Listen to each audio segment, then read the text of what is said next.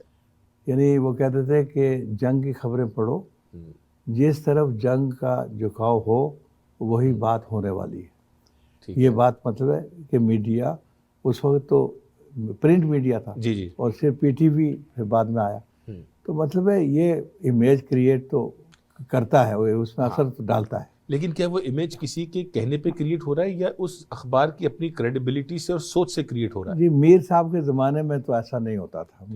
وہ تو کہتے تھے کہ بھئی مجھے اخبار چلانا ہے, اور ملک کے عوام کی جو رائے دیکھتے تھے, ان کا بڑا ویژن تھا, وہ اس کا اظہار وہ اپنے اخبار میں کرتے تھے, اور پھر وہی نتیجہ بھی آ جاتا تھا, لیکن کسی کے کہنے پر نہیں تھا.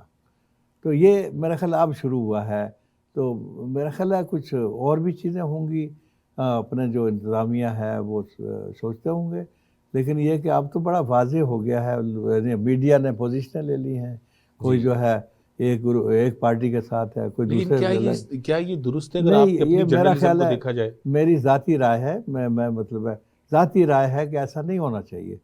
ایسا نہیں ہونا چاہیے. جو ملک کے عوام کی اکثریت جس طرف ہو, جو رائے ہو, اس کا اظہار میڈیا کو بغیر کسی پارٹی کی حمایت کیے اس کا اظہار کرنا چاہیے, اور اس میں کوئی ایسی بات نہیں ہونی چاہیے کہ آپ نیوز میں اینگلنگ کریں, آپ اپنے ٹاک شوز میں ایسی چیزیں بیان کریں کہ جس سے ایک پارٹی کی حمایت حاصل ہوتی ہو, دوسری پارٹی کی جو ہے وہ نیگیٹو اس کا امیج کریٹ ہوتا ہے. یہ بات اچھی نہیں ہے. اچھا, اگلی بات یہ بتائیں کہ اب چونکہ اتنا عرصہ آپ نے کام کیا ہے اور بھی جرنلسٹ کام کرتے ہیں, تو اوور ٹائم آپ کے ریلیشن شپس بنتے ہیں سیاستدانوں سے, سماجی اور مذہبی لیڈرز سے, تو کبھی آپ کو ایسی بھی صورتحال کریٹ ہوئی کہ کہیں آپ نے کوئی سوال پوچھنا ہے لیکن آپ کا تعلق ایسا ہو چکا ہے اس شخص سے یا اس شخصیت سے کہ آپ کو ان کو جو ہے وہ بینیفٹ آف ڈاؤٹ اور لیوے دینا پڑتا ہے؟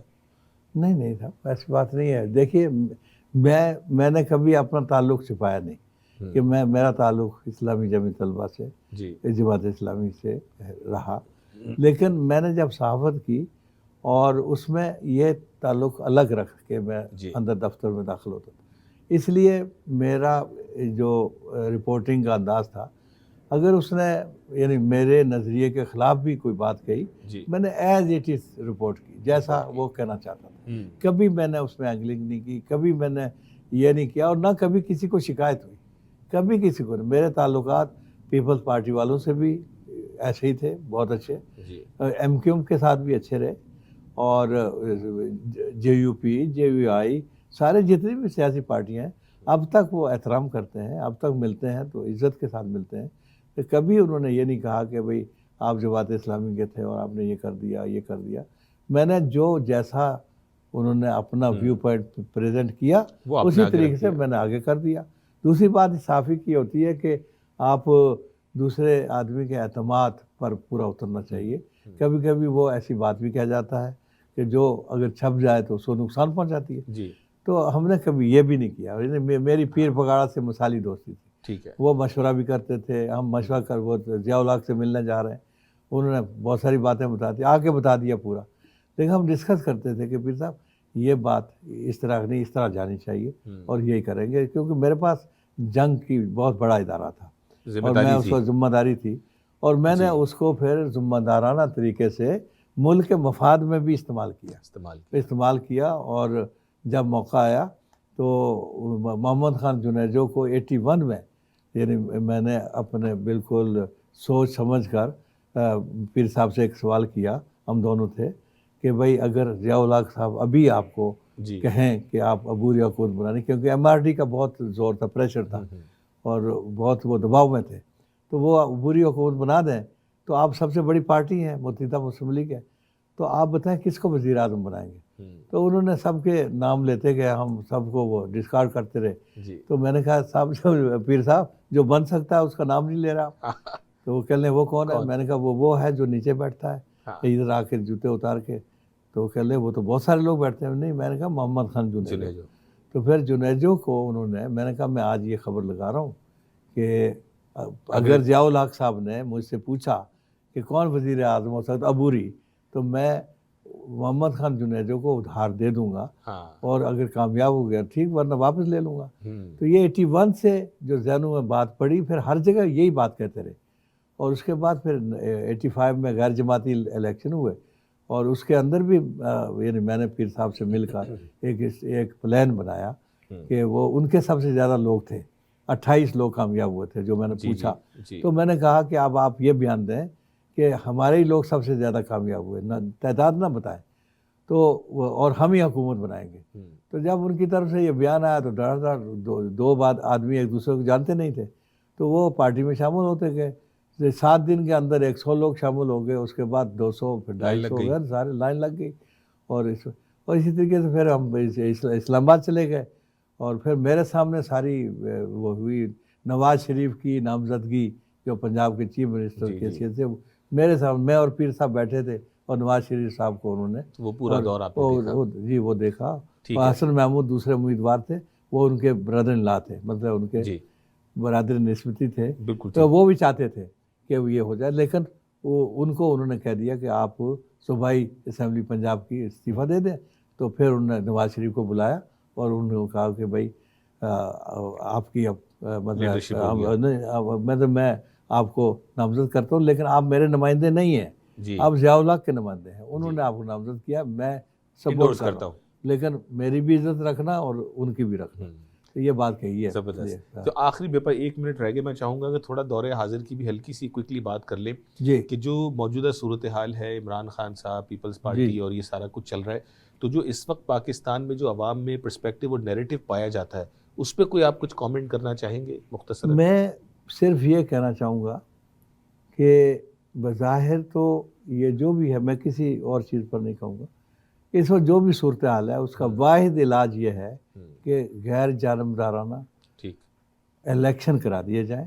اس میں جو نواز شریف صاحب آ جائیں وہ حکومت بنا لیں، پیپلز پارٹی آ جائے وہ حکومت بنا دیں، عمران خان آئیں وہ حکومت بنا لیں. لیکن یہ مداخلت نہیں ہونی چاہیے کسی طرف سے، اور دھاندلی نہیں ہونی چاہیے، اور جو بالکل ایسے صاف شفاف الیکشن ہونے چاہیے.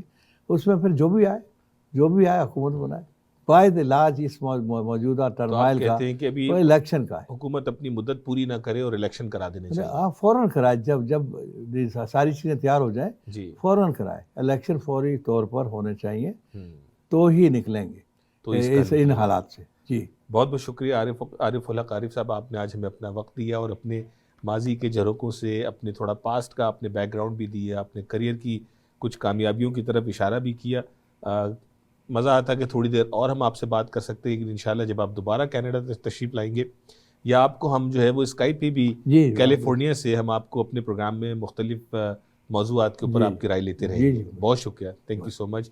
ناظرین، یہ تھا ہمارا آج کا شو. آپ کی ملاقات ہم نے کروائی عارف الحق عارف صاحب سے، جنہوں نے 50 سال سے زائد کا عرصہ جنگ اخبار. جی ناظرین، میرے اور آپ کی بچپن میں، اور جو ہم سے بڑی ایج کے لوگ ہیں، ایک ہی اخبار سنا اور دیکھا جاتا تھا، جنگ اخبار. ہر ایک کے گھر میں جب اخبار آنا تو جنگ اخبار، اور بعد میں پھر جیو ٹی وی نے جگہ لے لی. اخبار چلتا رہا، Geo T V, Geo news, اور یہ پلیٹ فارمز بن گئے آپ کے اور میرے لیے، کہ جن کے ذریعے ہم نے اپنی زندگی کے اس ارتقائی سفر میں بہت ساری چیزوں کو جانا اور جان رہے ہیں، اپنی رائے قائم کر رہے ہیں. ناظرین، اپنا خیال رکھیے گا. اگلے ہفتے آپ سے پھر ملاقات ہوگی. السلام علیکم.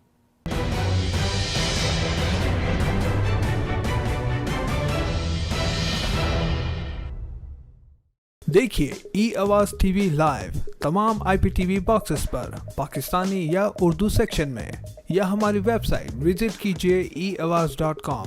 Ayoun and Sabia Lawyers is a full-service law firm.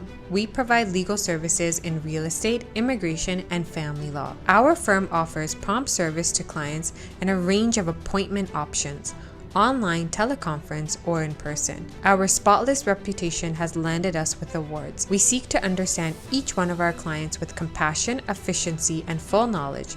This is our way of doing business. We are one call away. 905-232-2793. I'm here in the camps. This is Hamoudi. He's 2 years old, and he's got his loaf of bread. Look, he's looking after his family. This is the loaf of bread that he's going to take back to his family. Can you believe it? At this age, guys, they're looking after their parents. This is someone that I want to take care of here, guys. Hamoudi, Habiz? MashaAllah. Donate now, guys. Assalamu alaikum wa rahmatullahi wa barakatuh. ہمارا رویہ اور طرز عمل دونوں جنم لیتے ہیں ہمارے احساسات اور جذبات سے، جو وجود پاتے ہیں ہماری سوچ اور نقطۂ نظر سے۔ مثبت سوچ رکھنا اور ہر معاملے میں نقطہ فہم ہونا بنتا ہے باعث انسانوں اور معاشروں کے درمیان اچھے باہمی تعلقات کا اور برداشت کا۔ تو آئیں شامل ہو جائیں مثبت سوچ کے اس سفر میں۔ دیکھیے پروگرام نقطۂ نظر اویس اقبال کے ساتھ صرف جیو ٹی وی پر۔